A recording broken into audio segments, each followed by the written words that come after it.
సంక్రాంతి రైతుల పండగ. అప్పన్న లాంటి రైతు సంక్రాంతి పండగ ఎలా జరుపుకుంటాడో చూద్దాం. అప్పన్న ఒక వ్యవసాయదారుడు రైతు. అప్పన్న తన భూమి మీద నిత్యం కష్టపడుతుండేవాడు. తన భూమిని దున్ని పంట వేసి ఆ పంటని మంచిగా పండిస్తాడు. చేతి వచ్చిన పంటని మార్కెట్లో అమ్మి జీవనం సాగిస్తూ ఉండేవాడు.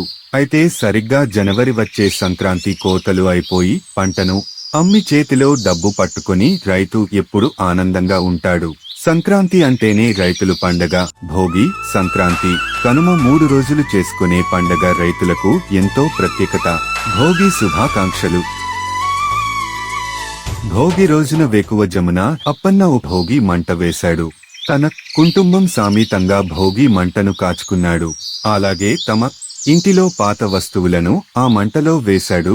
తన వ్యవసాయానికి పనికిరాని వస్తువులు ఆ మంటలో వేశాడు. అలాగే లక్ష్మి ఇంటిలో ఉన్న పాత సామానులను భోగి మంటలో వేసింది. తన 2 పిల్లలు పాడైపోయిన బొమ్మలను ఆ మంటలో వేశారు. భోగి రోజు ఉదయాన్నే అప్పన్న లక్ష్మివారి 2 పిల్లని భోగి స్నానం చేయించారు. సంక్రాంతి శుభాకాంక్షలు. సంక్రాంతి రోజున లక్ష్మి బియ్యం, పెసరపప్పు, పాలుతో పొంగలి చేసింది. సంక్రాంతి పండుగ సమయంలో హరిదాసులు ఊరిలో భిక్షాటన చేస్తారు. ఊరి వీధిలో ఇంటి ముందు ఆడవాళ్లు అందమైన ముగ్గులతో ఊరిని రంగవల్లిగా మార్చారు. గంగిరెడ్డి ఆడించేవాళ్లు తమ గంగిరెడ్డిలను ముగ్గులపై నాట్యాలని చేయించి అందరినీ ఆనందపరిచారు.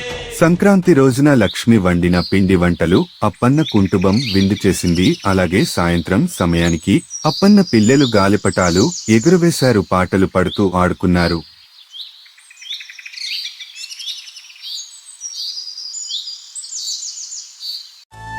కనుమ శుభాకాంక్షలు. కనుమ రోజున అప్పన్న తనకున్న పశువులన్నింటినీ శుభ్రంగా కడిగి పూజ చేశారు. సాయంత్రానికి పండగ నింపుగా లక్ష్మి తన ఇంటి ముందు రథం ముగ్గు వేసింది. ఆ విందంగా పండగ జరిగింది.